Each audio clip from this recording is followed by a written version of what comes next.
Halo Mamang Sobat Barbar, Arya di sini menemani. Welcome back to my YouTube channel. Tak kenal maka tak sayang, kalau doi bilang sayang jangan mau diajak ke hotel remang-remang. Oke bestie, kita lanjut.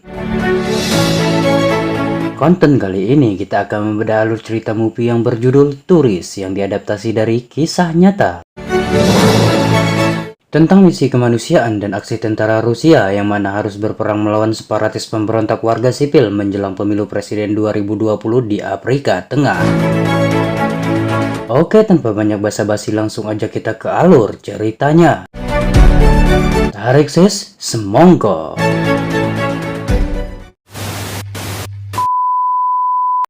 Okay, let's go. Hey kid, don't ever let them get inside your head.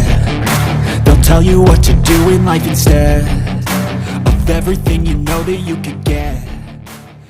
Opening movie diawali narasi singkat yang menjelaskan tentang perjanjian militer Rusia dan Afrika Tengah. Yang mana 500 instruktur tentara Rusia dikirimkan ke negara penuh konflik itu untuk melatih tentara setempat yang bernama Paka. Sejak awal kemerdekaan di tahun 1960, Republik Afrika Tengah selalu dilanda perang saudara dan pemberontakan. Pada Desember 2020, negara itu akan mengadakan pemilihan presiden yang mengakibatkan naiknya tensi politik dan gerakan pemberontak. Rusia mengirim pasukan instruktur tentara, salah satu dari mereka bernama Grisha. Ini merupakan pertama kalinya dia bertugas ke Republik Afrika Tengah. Ia mantan polisi yang memiliki kepribadian tertutup. Komandan Kompi menjelaskan tugas mereka hanya melatih karena status negeri ini di bawah pengawasan PBB, tentara Rusia dilarang terlibat dalam perang. Sesampainya di markas, Grisha menemui komandan dan karena membawa banyak barang, dia pun diberi julukan turis. Ну, будешь турист. А почему туриста? Salah satu tentara yang bernama Limon mengetahui kalau dia mantan polisi dan mendadak nggak suka sama turis. Сука, ненавижу ментов. Limon selalu berusaha ganggui dan meledek turis dalam beberapa pertemuan. Kemudian dari luar ibu kota, pihak pemberontak sedang melakukan pertemuan dengan mantan presiden bernama Bozizi. Ia digulingkan karena banyak melakukan pelanggaran HAM. Mereka berencana kudeta pemerintahan di ibu kota Bangui agar Bozizi mengembalikan kekuasaannya. Setelah pertemuan itu, milisi pemberontak dari berbagai daerah mulai bergerak menuju ibu kota. Mereka dibekali dengan senapang AK-47, RPG, dan senjata berat lainnya. Di tengah situasi tersebut, Komandan Markas mengirim kompinya turis yang dikomandani oleh Kuban ke markas Paka di Bangasui, wilayah yang notabene sangat jauh dari ibu kota dan jarang terjadi konflik. Sementara itu, di tempat lain, kelompok pemberontak sedang menyerang sebuah desa. Para warga dibunuh, harta mereka dirampas, para wanita diperkosa, dan rumah-rumah dibakar. Bos pemberontak mengajak para pria untuk bergabung, tapi karena semua menolak, mereka pun dibantai hingga tewas.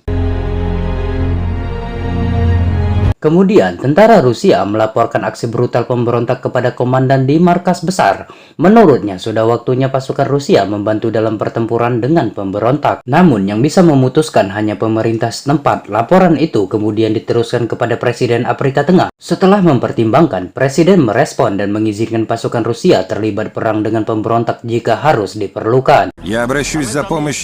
Tentara Rusia di berbagai daerah langsung ikut terlibat dalam berbagai pertempuran. Walau jumlah mereka relatif sedikit, namun kualitas tempur mereka jelas di atas rata-rata. Untuk sementara, mereka bisa menggagalkan aksi pemberontak. Di Bangasui, Kompi Kuban komentari lemahnya pertahanan dan kurangnya disiplin tentara Paka dan mengatur ulang pertahanan markas. Scene berpindah. Siang itu, ajudan mantan presiden menemui pemimpin pemberontak. Ia khawatir dan tak ingin gagal. Mantan presiden Bozizi juga akan mengirim ribuan tentara bayaran dari Chad untuk membantu. Kemudian, pemimpin pemberontak memerintahkan pasukan menyerang markas Rusia di Bangasui, yang notabene paling lemah. Sempat melewati pos pemeriksaan PBB, tapi dengan sedikit ancaman pasukan PBB nggak berani menghalangi. Sesampai di Bangasui dekat markas Kuban, mereka mendapat informasi tentang bom ranjau. Lalu bos pemberontak menyandra warga untuk bahan negosiasi. Мой сын, отдайте сына, не надо, пожалуйста. Kuban dan bos pemberontak akhirnya bertemu. Bos pemberontak minta tentara Rusia tak ikut campur dan meninggalkan markas karena pertempuran mereka cuma dengan pemerintah. Kuban menolaknya yang membuat bos pemberontak marah. Abandone. Setelah itu, Kuban memerintahkan pasukannya dan Paka bersiap menghadapi pertempuran di posisi masing-masing. Turis ditempatkan sebagai asisten Limon. Lalu, mereka juga dikejutkan dengan kaburnya satu kompi pasukan Paka yang ketakutan. Tak lama, pasukan pemberontak kembali datang. Kuban mengingatkan untuk jangan menembak duluan. Tapi entah siapa dari atas gedung menembak duluan dan kembali terjadi peperangan. Pasukan Kuban hanya berjumlah 11 orang dan mereka harus menghadapi ratusan milisi pemberontak dari berbagai sisi.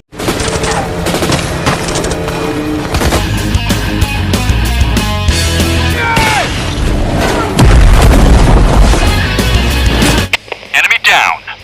Meski kalah jumlah, tapi strategi mereka benar-benar kuat sehingga milisi pemberontak memilih mundur. Saat sedang istirahat, Kuban menyuruh Turis dan Maka untuk menyelidiki siapa yang menembak duluan dari atas gedung. Dengan sangat hati-hati memeriksa setiap ruangan dan menemukan sekelompok tentara Paka yang tak ikut kabur. Tentara Paka ini nggak ikut kabur karena ingin berjuang melindungi negaranya. Mereka hampir kehabisan amunisi, lalu Turis memberikan miliknya. Merci. Conservez la position. Hingga sore tak ada lagi pertempuran. Limon bertanya kepada Turis alasan ia dipecat dari kepolisian. Ia menjelaskan karena membebaskan seorang pecandu yang dijebak oleh rekannya. Malam hari, Komandan Markas Besar memberitahu Kuban tentang bantuan pasukan. Dan jika situasinya semakin berbahaya, ia memberi wewenang kepada Kuban untuk bertindak sesuai kondisi. Lalu di tempat lain, pasukan Rusia lainnya mencegah konvoi tentara bayaran dan menyerang dari berbagai sisi.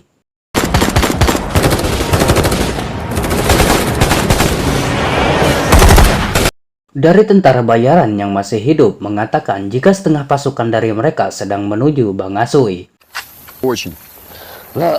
Di saat yang sama, pemberontak kembali menyerang. Turis mencoba menolong tentara Paka, tapi ia terkena tembakan.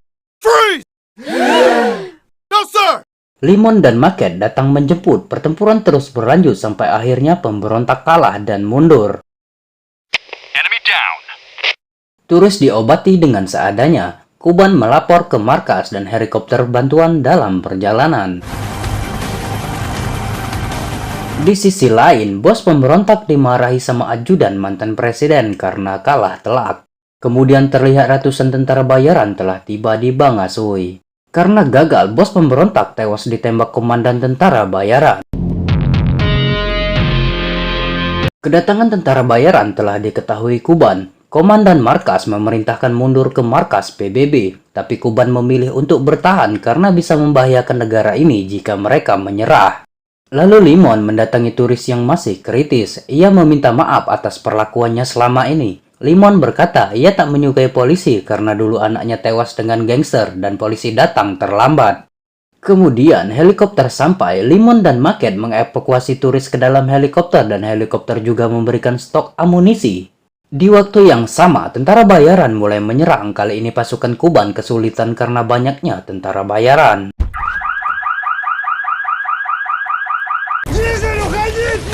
Sekarang keadaan jadi berbalik di mana tentara bayaran terkepung di tengah-tengah pasukan Rusia dan alhasil tentara bayaran bisa dikalahkan dalam waktu yang singkat. Kuban, Limon, Maket, dan pasukan Rusia lainnya sangat lega karena pertempuran telah selesai dan nyawa Turis pun dapat diselamatkan.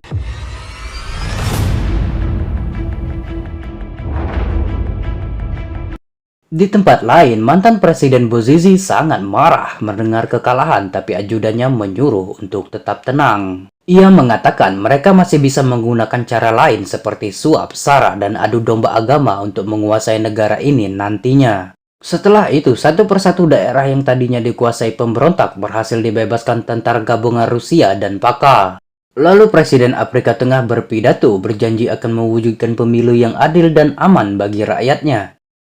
Я хочу, чтобы наши семьи и наши дети Beberapa hari kemudian, turis sudah berada di Rusia dan bertemu dengan mantan rekan polisinya. Ia ditawari untuk kembali menjadi polisi.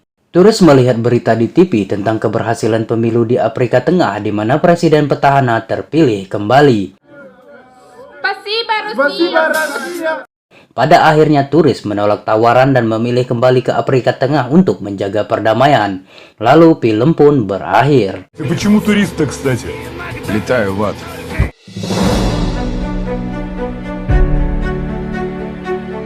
Mungkin sampai sini dulu Arya menemani. Mohon maaf jika pembawaan kali ini terlalu menggebu-gebu, ya mungkin sesuai sama filmnya. Terima kasih telah menonton. Jangan lupa subscribe agar channel kita ini cepat dimonetisasi.